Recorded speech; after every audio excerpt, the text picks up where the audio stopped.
If you are a fan of Halloween Horror Nights and you love the amount of detail and theming that goes into creating this awesome event, have we got the event for you.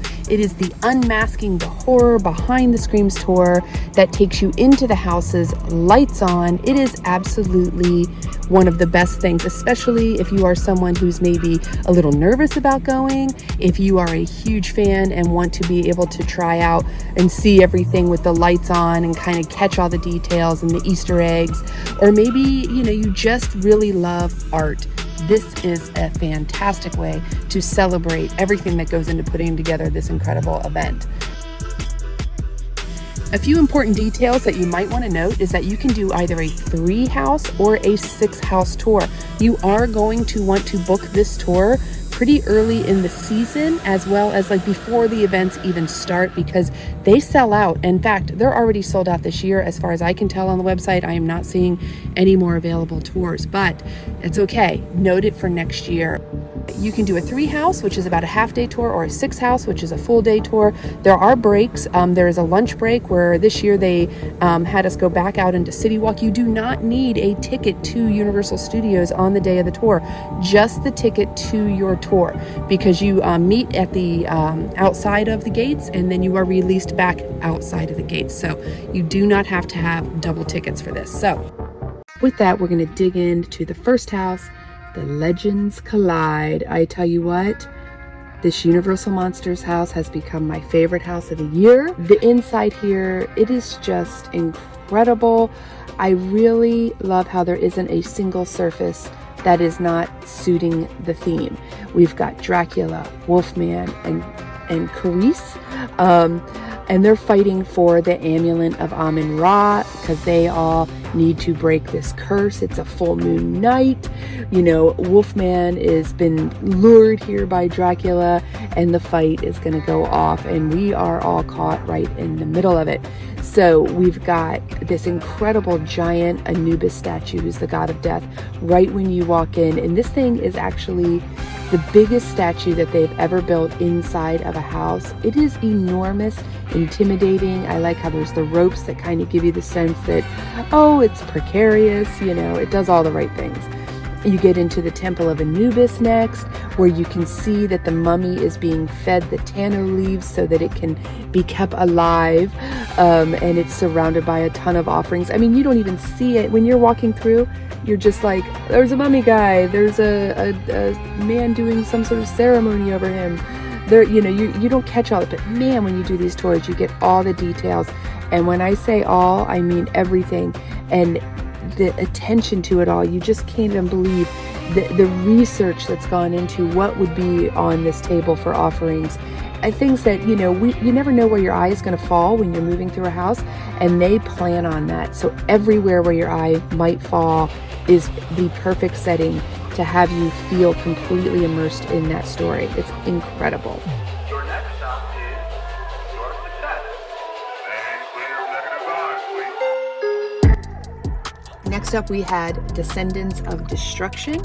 I had nothing, zero expectations on this house. This is basically sort of a post-apocalyptic situation where the people of New York have taken to living in the subway systems.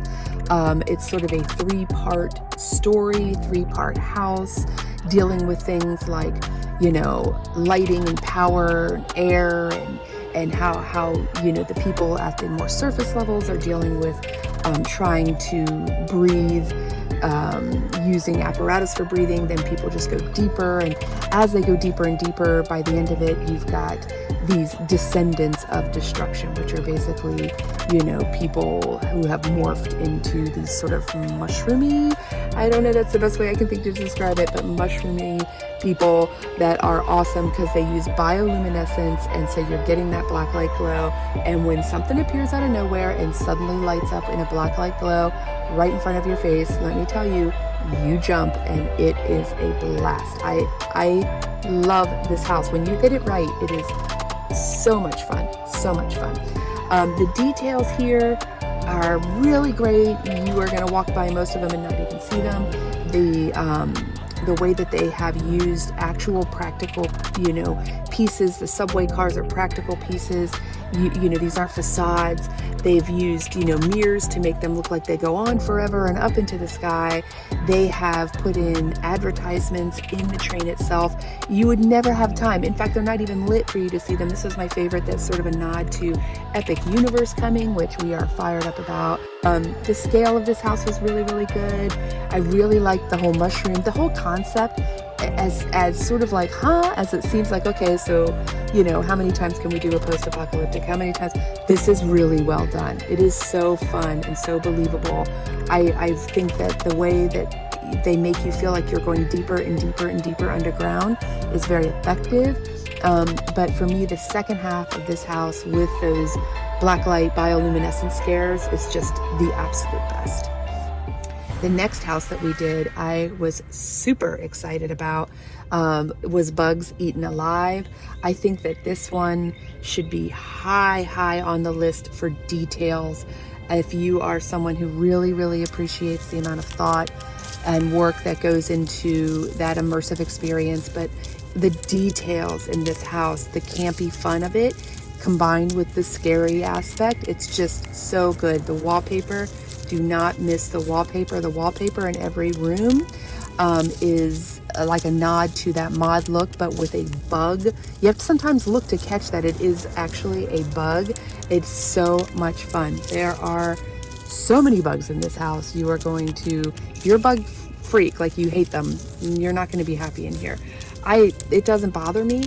I mean, I know they're not real, so I'm not that freaked out. But I will say the kitchen is especially disturbing, all right? It is important to note, though, that it's really cool because this is set up like you're going to sort of like a trade show or like a convention, if you will. So it's all set up so that you are going through to learn about this new exterminator, right? This way to make sure that houses don't have bugs in the future. Well, of course, it's Universal Studios, it's Halloween Horror Nights, it all goes awry. And now instead of no bugs, not only are we getting bugs, but we're getting gigantic mutated bugs, and we're all gonna die a terrible death. So yeah, it is really fun though, because the way they have it, it's not like you're going through a real house. You are going through, it's like a houseception, right? You're going through a fake house that has been set up at a trade show, but really you're going through this tent at Halloween Horror Nights. I love it. It's just, it's genius. The whole thing is genius. And they are committed to that whole idea. Like you have mannequins that are supposed to be mannequins, and then there's even a dog, everything, like the house pets, It's just, I love this house so much. They've done a really, really good job. There are, by the way, there is a spider in every house this year, a little spider. He's sort of the Easter egg to find in every house, and finding him in this house is not easy because there are a lot of spiders, like 5,500 spiders. There are 10,000 cockroaches. There are 15,000 ants. This one is a blast. I think that it's a really fun house. We've been through it a few times now in the evening during the event. Love it. It's a really good time. Do you get some jump scares? Yeah, but is it scary? No, I would say it's on the lighter, more fun side of things. Like, it depends though. If you're really freaked out by bugs, this is going to be your worst nightmare. So there you go.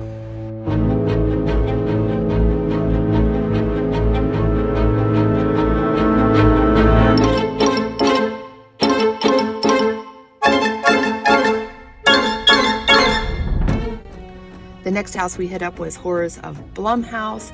This is one, like these are the ones that scare me. So this one made me a little nervous. I'm like, okay, but I was really glad we got to go through it because that always kind of calms me down a little bit as far as my adrenaline before going in real time.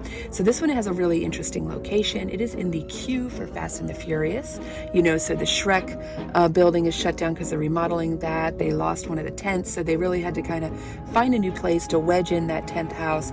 And I feel like they did a very very effective job of putting it here. This one is a lot of fun. You're getting 2 houses for the price of 1. So the first part is shorter, I felt like, than the second part. So Freaky was a little bit shorter than the Black Phone. But there's a lot of great fun details in here, especially if you have watched the movies and you know what to look for. The high school portion is really great for the freaky side, but I gotta say, the grabber and the way that he looks when you go through that Black Phone portion is very scary. Like, it's super intimidating, and the same is true when you go through it at night. So I'm just gonna leave that there. It was like, okay, this one's got some potential for some good scares. We've only been through it once at night, and it lived up to that. The freaky part was a little bit more like fun and scary, you know, like jumps, but the second part you were like, oh dang man, that guy in that mask is giving it.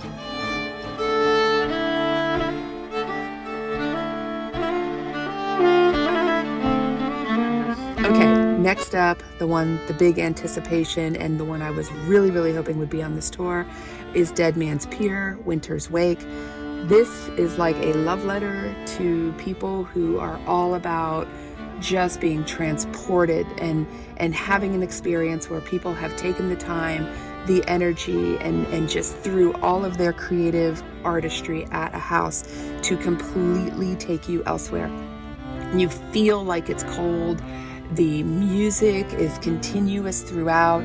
There's a lighthouse beaming that spins that you see kind of, you know, from different perspectives throughout the entire house. You go indoors, you go outdoors, well, and not in real life, but it feels that way.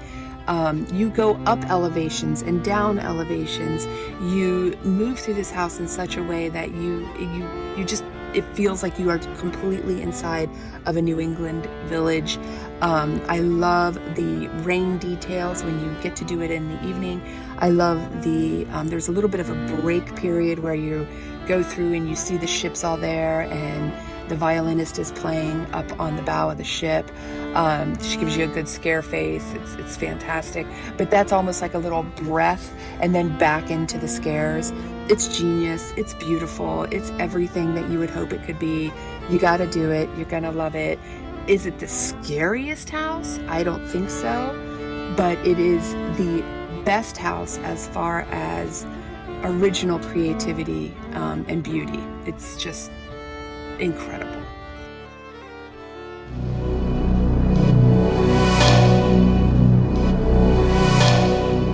The next one that we did was Hellblock Horror. This one was interesting. This was our last one. This one I believe was supposed to be another house, and things kind of didn't go through. I don't know, that's the rumor. I don't know enough about it to really say, but it kind of had that feeling. It felt like a little bit, well, it just didn't, I mean, you can't go, let's be real, you can't go from Dead Man's Pier to Hellblock Horror. That's just, don't even do that on the night that when you come, don't do it in that order. Okay, start with Hellblock Horror and then work your way through, because I have to say I feel like it's the least impressive house. I got some good scares. They do jump out at you really well when you're in there at night. But as far as on the tour, it's a lot of empty prison cells. The thing that they did do really, really well in here is that they created sort of a language and a style for each of the different sort of blocks that you move through. So I think that there's zombies, there's beasties, there's vampires, fiends, and aliens, and each has their own separate language and type of writing, and so the signage is done differently. And then for the guards, there's translated signage that is in each of the languages. I mean, when you're going through, you're not maybe noticing these things, but it is really, really cool detail. You will see some reused props. Old Smokey, the chair, that is, you know, sort of an electric chair, gets brought out and used. And then they do have the Blood Eagle, which, even if you haven't been to the Halloween Horror Nights where this was used in the Vikings Undead Scare Zone, if you are a fan of Vikings, like, you know that that's a Viking thing. So it was a little bit interesting to see it in here because there are no Viking prisoners. So that's the only thing that pulls me out of the story. I don't know why it just pulled me out of the story, but otherwise it's a fun house. It's usually a short line, so go and enjoy it. On the tour, I didn't feel like it had, except for really pointing out the through the languages and things like that. They did do a cool thing where there is an entirely made map of the entire prison, or that whole cell block 31, and it is so detailed. Somebody took the time to do that. It's just absolutely awesome. I'm not trying to say anything or cut on the design team for this, because I don't think that that was in any way anyone's fault. It's hard when everything, you know what it is, it pales in comparison to the details of all the other houses. I think that that's probably a better way of saying it. But overall, we had an incredible time. I think that we got out of this tour at about 4 o'clock, I want to say. We were there, I think our tour started at 10, maybe 9:30 or 10. So yeah, it's a full day, but it was fantastic. Loved it. Our tour guide, Katie, did an incredible job. Yeah, I will do this every year. I will do it every year because I really appreciate and love the talent that goes into the houses. And there is no way, I don't care how many times you go through them during the event, you will never see all of the details and the Easter eggs and the fun that's involved in creating these houses for us. So, yeah, incredible.